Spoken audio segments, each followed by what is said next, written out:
ಗಣಪತಿ ಶಾರದಾ ಗುರುಭ್ಯೋ ನಮಃ. ವಸುದೇವ ಸುತಂ ದೇವಂ ಕಂಸಚಾಣೂರಮರ್ದನಂ ದೇವಕಿ ಪರಮಾನಂದಂ ಕೃಷ್ಣಂ ವಂದೇ ಜಗದ್ಗುರುಂ. ಶ್ರೋತೃಗಳಿಗೆ ಶ್ರೀ ಅಳಸಿಂಗರಾಚಾರ್ಯ ವಿರಚಿತ ಶ್ರೀ ವ್ಯಾಸ ಮಹರ್ಷಿ ಪ್ರಣೀತ ಶ್ರೀಮದ್ ಭಾಗವತದ ದಶಮ ಸ್ಕಂದದಲ್ಲಿ ವರ್ಷಾಕಾಲ ವರ್ಣನವು ಎಂಬ 20ನೆಯ ಅಧ್ಯಾಯಕ್ಕೆ ಸ್ವಾಗತ. ಆ ಗೋಪಾಲಕರೆಲ್ಲರೂ ಮನೆಗೆ ಬಂದ ಮೇಲೆ ತಾವು ಕಾಡಿಗಿಚ್ಚಿನಿಂದ ತಪ್ಪಿಸಿಕೊಂಡು ಬಂದುದು, ಪ್ರಲಂಬಾಸುರನ ವಧೆ ಮೊದಲಾದ ರಾಮಕೃಷ್ಣರ ಅದ್ಭುತ ಕಾರ್ಯಗಳೆಲ್ಲವನ್ನು ಯಶೋದೆ ಮೊದಲಾದ ಗೋಪ ಸ್ತ್ರೀಯರಿಗೆ ತಿಳಿಸಿದರು. ಊರಿನಲ್ಲಿದ್ದ ಗೋಪ ವೃದ್ಧರು ಗೋಪಾಂಗನೆಯರು ಅದನ್ನು ಕೇಳಿ ಅತ್ಯಾಶ್ಚರ್ಯ ಭರಿತರಾಗಿ ತಮ್ಮ ಮಕ್ಕಳಾದ ಆ ರಾಮಕೃಷ್ಣರಿಬ್ಬರು ದೇವಾಂಶ ಪುರುಷರಾಗಿರಬೇಕೇ ಹೊರತು ಸಾಮಾನ್ಯರಲ್ಲವೆಂದು ನಿಶ್ಚಯಿಸಿಕೊಂಡರು. ಇಷ್ಟರಲ್ಲಿ ಗ್ರೀಷ್ಮ ಕಾಲವು ಕಳೆದು ಸರ್ವ ಪ್ರಾಣಿಗಳಿಗೂ ಜೀವನ ಹೇತುವಾದ ಮಳೆಗಾಲವು ಆರಂಭವಾಯಿತು. ದಿಕ್ಕುಗಳೆಲ್ಲವೂ ಮೋಡ ಕವಿದು ಪ್ರಕಾಶಹೀನವಾದವು. ಆಗಾಗ ಆಕಾಶದಿಂದ ಸಿಡಿಲುಗಳು ಬೀಳುತ್ತಿದ್ದವು.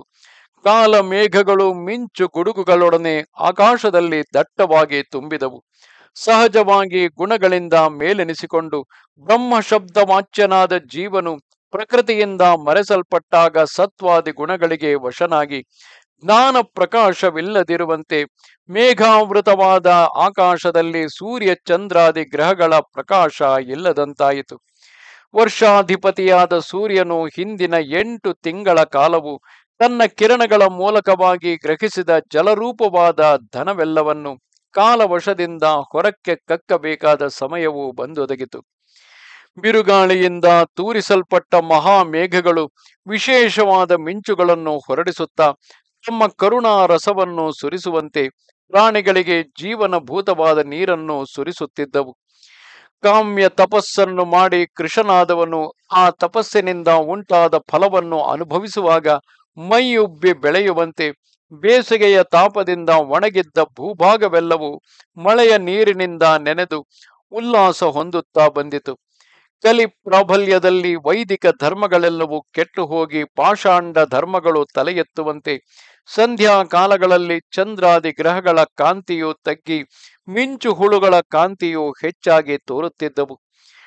ಆಚಾರ್ಯನು ತನ್ನ ನಿತ್ಯ ಕರ್ಮಗಳಿಗಾಗಿ ಹೋಗಿದ್ದಾಗ ಸದ್ದಿಲ್ಲದೆ ಸುಮ್ಮನೆ ಕಾಲವನ್ನು ಕಳೆಯುತ್ತಿದ್ದ ಶಿಷ್ಯರು ಅವನು ನಿತ್ಯ ಕರ್ಮಗಳನ್ನು ಮುಗಿಸಿಕೊಂಡು ಬಂದಾಗ ಅವನ ಧ್ವನಿಯನ್ನು ಕೇಳಿದೊಡನೆ ವೇದಾಧ್ಯಯನವನ್ನು ಆರಂಭಿಸುವಂತೆ ಜಲಾಶಯದ ಸಂದುಗೊಂದುಗಳಲ್ಲಿ ಸದ್ದಿಲ್ಲದೆ ಮಲಗಿದ್ದ ಕಪ್ಪೆಗಳು ಮೇಘ ಧ್ವನಿಯನ್ನು ಕೇಳಿದೊಡನೆ ರಟ ರಟ ಶಬ್ದವನ್ನು ಮಾಡತೊಡಗಿದವು. ಇಂದ್ರಿಯ ಪರವಶರಾದ ಅಲ್ಪ ಮನುಷ್ಯರು ದಾನ ಭೋಗಗಳೊಂದು ಇಲ್ಲದೆ ತಾವು ಗಳಿಸಿಟ್ಟ ಮನೆ ಮಠ ಹಣ ಮುಂತಾದ ಆಸ್ತಿಗಳಿಂದ ಬೀಗಿ ಉನ್ಮಾರ್ಗ ಪ್ರವರ್ತಕರಾಗುವಂತೆ ಅಲ್ಪ ನದಿಗಳೆಲ್ಲವೂ ಜಲಪೂರ್ಣಗಳಾಗಿ ದಡವನ್ನು ಮೀರಿ ನಾನಾ ಕಡೆಗೆ ಉಕ್ಕಿ ಬರುತ್ತಿದ್ದವು.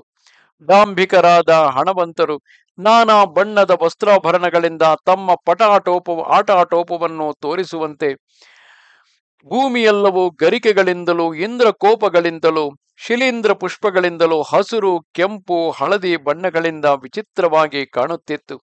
ಭೂಮಿಯೆಲ್ಲವೂ ಸಸ್ಯ ಸಮೃದ್ಧವಾಗಿ ಕೃಷಿ ಮಾಡತಕ್ಕವರಿಗೆ ಸಂತೋಷವನ್ನು, ಇತರರಿಗೆ ಅದೃಷ್ಟಾಧೀನವಾಗಿ ಲಭಿಸಿದ ಭಾಗ್ಯವನ್ನು ನೋಡಿ ಸಹಿಸಲಾರದ ಅಸೂಯಾಳುಗಳಿಗೆ ಸಂಕಟವನ್ನು ಹೆಚ್ಚಿಸುತ್ತಿತ್ತು.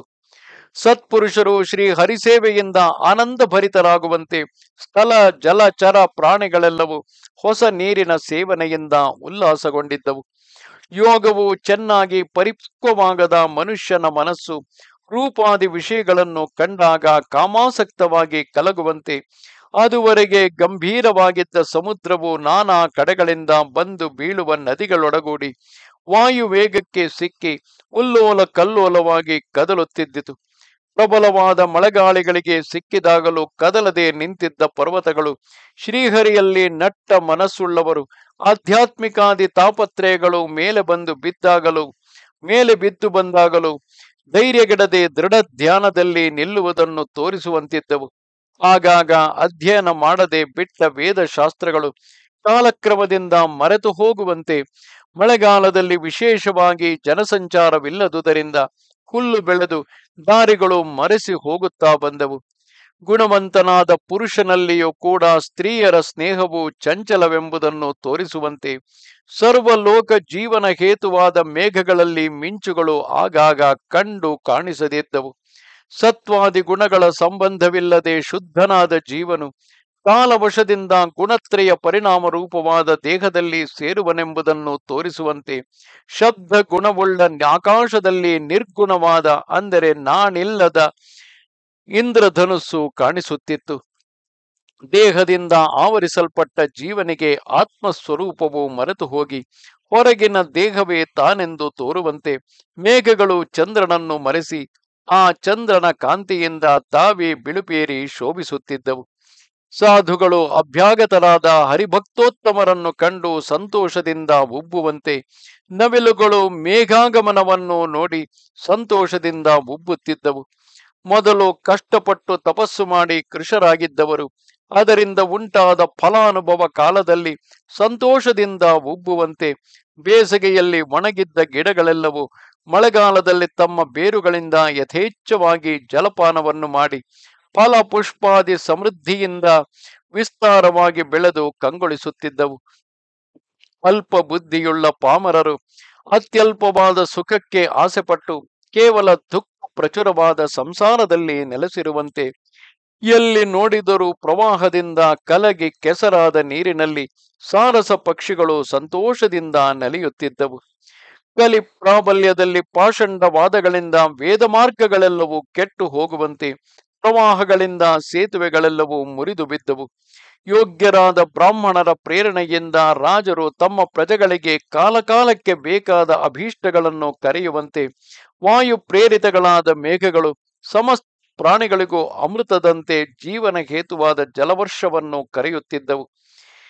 ಹೀಗೆ ವರ್ಷಾಕಾಲವು ನಡೆಯುತ್ತಿರುವಾಗ ಕೃಷ್ಣನು ಬಲರಾಮ ಸಹಿತನಾಗಿ ಎಂದಿನಂತೆ ಗೋವುಗಳನ್ನು ಮೇಯಿಸುವುದಕ್ಕಾಗಿ ಹೊರಟು ಚೆನ್ನಾಗಿ ಮಾಗಿದ ಖರ್ಜೂರ, ನೇರಳೆ ಮುಂತಾದ ಫಲವೃಕ್ಷಗಳಿಂದ ಮನೋಹರವಾದ ಅಲ್ಲಿನ ವನಗಳಲ್ಲಿ ಪ್ರವೇಶಿಸಿ ವಿಹರಿಸುತ್ತಿದ್ದನು. ಅವನೊಡನೆ ಇನ್ನೂ ಅನೇಕ ಗೋಪಾಲಕರು ತಮ್ಮ ತಮ್ಮ ಮಂದೆಯನ್ನು ಅಟ್ಟಿಕೊಂಡು ಬರುತ್ತಿದ್ದರು. ಕೆಚ್ಚಲಿನ ಭಾರದಿಂದ ತಡೆಯಲಾರದ ಹಸುಗಳು ಕೂಡ ಕೃಷ್ಣನು ತಮ್ಮ ಹೆಸರನ್ನು ಹಿಡಿದು ಕರೆದೊಡನೆ ಸಂತೋಷದಿಂದ ಹಾಲನ್ನು ತೊರೆಯಿಕ್ಕುತ್ತಾ ಗುಡಗುಡನೆ ಅವನ ಹಿಂದೆ ಓಡುತ್ತಿದ್ದವು. ಹೀಗೆ ಕೃಷ್ಣನು ಸಮಸ್ತ ಪರಿವಾರಗಳೊಡನೆ ವನವನ್ನು ಪ್ರವೇಶಿಸಿ ಆ ವರ್ಷಾ ಕಾಲದಲ್ಲಿ ಅಲ್ಲಲ್ಲಿ ಸೊಂಪೇರಿ ಬೆಳೆದು ಮಕರಂದವನ್ನು ಸ್ರವಿಸುತ್ತಿರುವ ವೃಕ್ಷಗಳ ಸಾಲನ್ನು, ಅಲ್ಲಲ್ಲಿ ಸಂತೋಷದಿಂದ ವಿಹರಿಸುತ್ತಿರುವ ವನಚರ ಪ್ರಾಣಿಗಳನ್ನು, ಅಲ್ಲಲ್ಲಿ ಗಂಭೀರ ಧ್ವನಿಯಿಂದ ಪ್ರವಹಿಸುತ್ತಿರುವ ಗಿರಿ ನದಿಗಳನ್ನು, ಅಲ್ಲಲ್ಲಿ ಇರುವ ಗುಹೆಗಳನ್ನು ನೋಡಿ ಆನಂದಿಸುತ್ತಿದ್ದನು. ಎಡಬಿಡದೆ ಮಳೆ ಬೀಳುವುದಕ್ಕೆ ಆರಂಭಿಸಿದಾಗ ಕೃಷ್ಣನು ಅಲ್ಲಿಯೇ ಯಾವುದಾದರೂ ಒಂದು ಮರದಡಿಯಲ್ಲಿ ಆಗಲಿ ಗುಹೆಯಲ್ಲಿ ಆಗಲಿ ಸೇರಿ ಅಲ್ಲಲ್ಲಿ ಸಿಕ್ಕಿದ ಗೆಡ್ಡೆ ಗೆಣಸುಗಳನ್ನು ತಿಂದು ನಿಶ್ಚಿಂತವಾಗಿದ್ದು ಬಿಡುವನು. ಒಮ್ಮೊಮ್ಮೆ ಮನೆಯಿಂದ ಕಟ್ಟಿಕೊಂಡು ಬಂದ ಮೊಸರನ್ನದ ಬುತ್ತಿಯನ್ನು ಹೊಳೆಗಳ ದಡದಲ್ಲಿರುವ ಕಲ್ಲು ಬಂಡೆಯ ಮೇಲಿಟ್ಟುಕೊಂಡು ಸಂಗಡಿಗರಾದ ಗೋಪಾಲಕರೊಡನೆಯೂ ಬಲರಾಮನೊಡನೆಯೂ ವಿನೋದದಿಂದ ಭುಜಿಸುವನು. ಒಮ್ಮೊಮ್ಮೆ ಅಲ್ಲಲ್ಲಿನ ಹಸಿರು ಹುಲ್ಲಿನ ನೆಲದ ಮೇಲೆ ಕುಳಿತು ತನ್ನ ಮಂದೆಯ ಗೋವುಗಳನ್ನು ನೋಡಿ ಆನಂದಿಸುತ್ತಿರುವನು. ಒಂದು ಕಡೆಯಲ್ಲಿ ವೃಷಭಗಳು ಪುಷ್ಕಲವಾಗಿ ಮೇದು ಮದದಿಂದ ಕಣ್ಮುಚ್ಚಿ ಮೆಲುಕಾಡುತ್ತಾ ನಿಂತಿರುವವು. ಮತ್ತೊಂದು ಕಡೆಯಲ್ಲಿ ಹಸುಗಳು ಕೆಚ್ಚಲಿನ ಭಾರದಿಂದ ತೂಗಾಡುತ್ತಾ ನಡೆಯುವವು. ಕರುಗಳು ಬಾಲವನ್ನು ನಿಗುರಿಸಿ ಸಂತೋಷದಿಂದ ಹಾರಿ ಹಾರಿ ನೆಗೆಯುತ್ತಾ ಓಡಾಡುವವು. ಹೀಗೆ ಸಮಸ್ತ ಪ್ರಾಣಿಗಳಿಗೂ ಉಲ್ಲಾಸಕರವಾದ ಆ ವರ್ಷಾಕಾಲದ ಸೊಗಸನ್ನು ನೋಡಿ ಕೃಷ್ಣನು ತನ್ನಿಂದ ಸೃಷ್ಟವಾದ ಕಾಲ ಮಹಿಮೆಯನ್ನು ತನ್ನಲ್ಲಿ ತಾನೇ ಕೊಂಡಾಡುತ್ತಿದ್ದನು. ಶರದೃತು ವರ್ಣನವು. ಹೀಗೆ ರಾಮಕೃಷ್ಣರಿಬ್ಬರು ಸಂತೋಷದಿಂದ ವನಪ್ರದೇಶಗಳಲ್ಲಿ ವಿಹರಿಸುತ್ತಾ ಆ 2 ತಿಂಗಳ ಕಾಲವನ್ನು ಕಳೆದರು. ಆಮೇಲೆ ಶರದೃತುವು ಆರಂಭವಾಯಿತು. ಕ್ರಮವಾಗಿ ಕಾಲ ಮೇಘಗಳು ಕಣ್ಮರೆಯಾದವು. ಆಕಾಶವು ಸ್ವಚ್ಛವಾಗುತ್ತಾ ಬಂದಿತು. ಜಲಾಶಯಗಳೆಲ್ಲವೂ ತಿಳಿನೀರಿನಿಂದ ಕಂಗೊಳಿಸುತ್ತಿದ್ದವು. ಬಿರುಗಾಳಿಯು ತಗ್ಗಿ ಸುಖಸ್ಪರ್ಶವಾದ ಮಂದ ಮಾರುತವು ಬೀಸತೊಡಗಿತು. ಯೋಗಿಗಳ ಮನಸ್ಸು ನಡುವೆ ಕಾಲವಶದಿಂದ ಯೋಗಭ್ರಷ್ಟವಾದರೂ ತಿರುಗಿ ಯೋಗಾನುಷ್ಠಾನ ಬಲದಿಂದ ತನಗೆ ಸಹಜವಾದ ನೈರ್ಮಲ್ಯವನ್ನು ಹೊಂದುವಂತೆ ವರ್ಷಾಕಾಲ ವಶದಿಂದ ಕೆಸರೇರಿದ ಜಲಾಶಯಗಳೆಲ್ಲವೂ ಶರತ್ಕಾಲವು ತಲೆದೋರಿದೊಡನೆ ನಮಗೆ ಸಹಜವಾದ ನೈರ್ಮಲ್ಯದಿಂದ ಶೋಭಿಸುತ್ತಿದ್ದವು. ಬ್ರಹ್ಮಚರ್ಯೆ, ಗೃಹಸ್ಥ, ವಾನಪ್ರಸ್ಥ, ಸನ್ಯಾಸಗಳೆಂಬ 4 ಆಶ್ರಮಗಳಲ್ಲಿ ಇರುವವರು ಕ್ರಮವಾಗಿ ನಡೆಸಬೇಕಾದ ಅಧ್ಯಯನ ಮೊದಲಾದ ಧರ್ಮಗಳಿಗೆ ಪ್ರತಿಬಂಧಕಗಳೆನಿಸಿದ ಅಜ್ಞಾನ, ವಿಷಯಾಸಕ್ತಿ, ಅಶಕ್ತಿ, ಕರ್ಮವಾಸನೆ ಎಂಬಿ 4 ದೋಷಗಳನ್ನು ಭಗವದ್ ಭಕ್ತಿ ಯೋಗದಿಂದ ನಿವೃತ್ತವಾಗುವಂತೆ ಶರತ್ಕಾಲವು ಬಂದೊಡನೆ ಆಕಾಶದಲ್ಲಿ ಮೇಘಗಳು, ಕಾಲದಲ್ಲಿ ಮಿಂಚು ಮಳೆಗಾಳೆಗಳ ಸಂಪರ್ಕವು, ಭೂಮಿಯಲ್ಲಿ ಕೆಸರು, ಜಲದಲ್ಲಿ ಕಾಲುಷ್ಯವು ಕ್ರಮವಾಗಿ ನೀಗುತ್ತಾ ಬಂದವು. ಭಗವದುಪಾಸಕರಾದ ಮುನಿಗಳು ಪುತ್ರ ಕಳತ್ರಾದಿ ಮೋಹಪಾಶಗಳೆಲ್ಲವನ್ನು ತೊರೆದು ಕಲ್ಮಶವನ್ನು ನೀಗಿ ಶಾಂತರಾಗಿ ಪ್ರಕಾಶಿಸುವಂತೆ ಮೇಘಗಳು ತಮ್ಮಲ್ಲಿದ್ದ ಜಲರೂಪವಾದ ಸರ್ವಸ್ವವನ್ನು ಬಿಟ್ಟು ಶುಭ್ರ ಕಾಂತಿಯಿಂದ ಶೋಭಿಸುತ್ತಿದ್ದವು. ಜ್ಞಾನಿಗಳು ಯೋಗ್ಯರಾದ ಶಿಷ್ಯರಿಗೆ ಮಾತ್ರ ನಿರ್ಮಲವಾದ ತತ್ವಜ್ಞಾನವನ್ನು ಉಪದೇಶಿಸುವಂತೆ ಪರ್ವತಗಳು ಒಂದೊಂದು ಕಡೆಯಲ್ಲಿ ಪವಿತ್ರ ಶುದ್ಧ ಜಲವನ್ನು ಸ್ರವಿಸುತ್ತಲಿದ್ದವು. ಅಜ್ಞಾನಿಗಳು ಕೇವಲ ಕುಟುಂಬಾಸಕ್ತಿಯಲ್ಲಿ ಮುಳುಗಿ ತಮ್ಮ ಆಯುಃಕಾಲವು ವ್ಯರ್ಥವಾಗಿ ಕಳೆದು ಹೋಗುವುದನ್ನು ತಿಳಿಯದಿರುವಂತೆ ಅಲ್ಪ ಜಲವುಳ್ಳ ಕೆರೆ ಕಟ್ಟೆಗಳ ತಳದಲ್ಲಿ ಸೇರಿದ ಜಲಜಂತುಗಳು ತಾವು ವಾಸ ಮಾಡತಕ್ಕ ಜಲಾಶಯವು ದಿನ ದಿನಕ್ಕೆ ಶೋಷಿಸುತ್ತಿರುವುದನ್ನು ತಿಳಿಯದೆ ಅಲ್ಪ ಸುಖಕ್ಕಾಗಿ ಸಂತೋಷಿಸುತ್ತಿದ್ದವು. ದರಿದ್ರರಾದ ಕುಟುಂಬಿಗಳು ಹೊಟ್ಟೆಗೆ ಸಾಲದುದಕ್ಕಾಗಿ ಮೇಲೆ ಮೇಲೆ ಸಂಕಟದಿಂದ ಬೇಯುವಂತೆ ಅಲ್ಪ ಜಲವುಳ್ಳ ಹಳ್ಳ ಕೊಳ್ಳಗಳಲ್ಲಿ ಸೇರಿದ ಜಲಜಂತುಗಳಿಗೆ ಕ್ರಮವಾಗಿ ಬಿಸಿಲಿನ ತಾಪವು ತಿಳಿಯುತ್ತಾ ಬಂದಿತು. ಜ್ಞಾನಿಗಳಿಗೆ ಆತ್ಮ ವ್ಯತಿರಿಕ್ತಗಳಾದ ದೇಹಾದಿಗಳಲ್ಲಿ ಕ್ರಮವಾಗಿ ಅಹಂಕಾರ ಮಮಕಾರಗಳು ಬಿಟ್ಟು ಹೋಗುವಂತೆ ಭೂಮಿಯ ಕೆಸರು, ಸಸ್ಯವರ್ಗಗಳ ಅಪಕ್ವತೆಯು ಮೆಲ್ಲಗೆ ನೀಗುತ್ತಾ ಬಂದವು. ಆತ್ಮಜ್ಞಾನನಿಷ್ಠನಾದ ಯೋಗಿಯು ದೇಹಶೋಷಣವಾಗುತ್ತಿದ್ದರೂ ಅನ್ನಪಾನಾದಿಗಳಿಗಾಗಿ ದುಡಿಯದೆ ಶಾಂತನಾಗಿರುವಂತೆ ಸಮುದ್ರವು ಅಲೆಯಾಟಗಳಿಲ್ಲದೆ ನಿಶ್ಚಲವಾದ ನೀರಿನಿಂದ ಶಾಂತವಾಗಿದ್ದಿತು. ಯೋಗಿಗಳು ತಮ್ಮ ಇಂದ್ರಿಯಗಳ ಮೂಲಕವಾಗಿ ಬಾಹ್ಯ ವಿಷಯಗಳಿಗೆ ಎಳೆಯಲ್ಪಡುವ ಜ್ಞಾನವನ್ನು ಪ್ರಾಣ ನಿರೋಧದಿಂದ ಆತ್ಮಸಾಕ್ಷಾತ್ಕಾರದ ಕಡೆಗೆ ತಿರುಗಿಸುವಂತೆ ಕೃಷಿ ಮಾಡತಕ್ಕವರು ದೃಢವಾದ ಆಣೆಕಟ್ಟುಗಳಿಂದ ಅಲ್ಲಲ್ಲಿನ ಪ್ರವಾಹಗಳನ್ನು ತಡೆದು ಆ ನೀರನ್ನು ತಮ್ಮ ತಮ್ಮ ಗದ್ದೆಗಳಿಗೆ ಸಾಗಿಸುತ್ತಿದ್ದರು. ಶ್ರೀಕೃಷ್ಣನು ಗೋಪಸ್ತ್ರೀಯರಿಗೆ ದೇಹಾಭಿಮಾನದಿಂದ ಉಂಟಾದ ವಿರಹ ತಾಪವನ್ನು ಆತ್ಮತತ್ವ ಬೋಧೆಯಿಂದ ನೀಗಿಸುವಂತೆ ಹಗಲಲ್ಲಿ ಸೂರ್ಯನ ಬಿಸಿಲಿನಿಂದ ಪ್ರಾಣಿಗಳಿಗುಂಟಾದ ತಾಪವನ್ನು ಚಂದ್ರನು ರಾತ್ರಿಯಲ್ಲಿ ತನ್ನ ಕಿರಣಗಳಿಂದ ನಿವಾರಿಸುತ್ತಿದ್ದನು. ಸತ್ವಗುಣ ಪ್ರಚುರವಾದ ಮನಸ್ಸಿನಲ್ಲಿ ಕಲ್ಮಶವು ನೀಗಿ ವೇದಾರ್ಥಗಳು ಸ್ಪಷ್ಟವಾಗಿ ತೋರುವಂತೆ ಮೇಘಗಳಿಲ್ಲದ ನಿರ್ಮಲವಾದ ಆಕಾಶದಲ್ಲಿ ಗ್ರಹ ನಕ್ಷತ್ರಾದಿಗಳ ಕಾಂತಿಯು ಸ್ಪಷ್ಟವಾಗಿ ತೋರುತ್ತಿದ್ದಿತು. ಭಗವಂತನ ಪೂರ್ಣಾಂಶಭೂತನಾದ ಕೃಷ್ಣನು ಯಾದವರೊಡಗೂಡಿ ಪ್ರಕಾಶಿಸುವಂತೆ ಆಕಾಶದಲ್ಲಿ ಪೂರ್ಣ ಚಂದ್ರನು ನಕ್ಷತ್ರ ಸಮೂಹದ ನಡುವೆ ಪ್ರಕಾಶಿಸುತ್ತಿದ್ದನು. ಶರತ್ಕಾಲದಲ್ಲಿ ಪುಷ್ಪ ಸಮೃದ್ಧವಾದ ತೋಟಗಳಿಂದ ಬೀಸುತ್ತಿದ್ದ ಸಮಶೀತೋಷ್ಣವಾದ ಗಾಳಿಯು ಸಮಸ್ತ ಜನರ ಸಂತಾಪವನ್ನು ನೀಗಿಸುತ್ತಿದ್ದರು. ಕೃಷ್ಣನಿಂದ ಮೋಹಿತವಾದ ಮನಸ್ಸುಳ್ಳ ಗೋಪ ಸ್ತ್ರೀಯರಿಗೆ ವಿರಹ ತಾಪವು ಹೆಚ್ಚುತ್ತಾ ಬಂದಿತು. ಫಲಗಳಿಂದ ಹಿಂಬಾಲಿಸಲ್ಪಡುವ ಭಗವದುಪಾಸನಾ ಕ್ರಿಯೆಗಳಂತೆ ಈ ಶರದಾಗಮದಲ್ಲಿ ಗೋವುಗಳು, ಹೆಣ್ಣು ಹಕ್ಕಿಗಳು ಮುಂತಾದ ಸ್ತ್ರೀ ಜಾತಿಗಳೆಲ್ಲವೂ ತಮ್ಮ ತಮ್ಮ ಪ್ರಿಯರಿಂದ ಹಿಂಬಾಲಿಸಲ್ಪಡುತ್ತಾ ಗರ್ಭವನ್ನು ಧರಿಸಿ ಶೋಭಿಸುತ್ತಿದ್ದವು. ಧಾರ್ಮಿಕನಾದ ರಾಜನನ್ನು ಕಂಡಾಗ ಚೋರರು ಹೊರತು ಇತರ ಸಮಸ್ತ ಪ್ರಜೆಗಳು ನಿರ್ಭಯರಾಗಿ ಉಲ್ಲಾಸ ಹೊಂದುವಂತೆ ಸೂರ್ಯೋದಯ ಕಾಲದಲ್ಲಿ ನೈದಿಲೆಗಳು ಹೊರತು ಬೇರೆ ಎಲ್ಲ ನೀರು ಹೂಗಳು ಉಲ್ಲಾಸದಿಂದ ಅರಳಿದವು.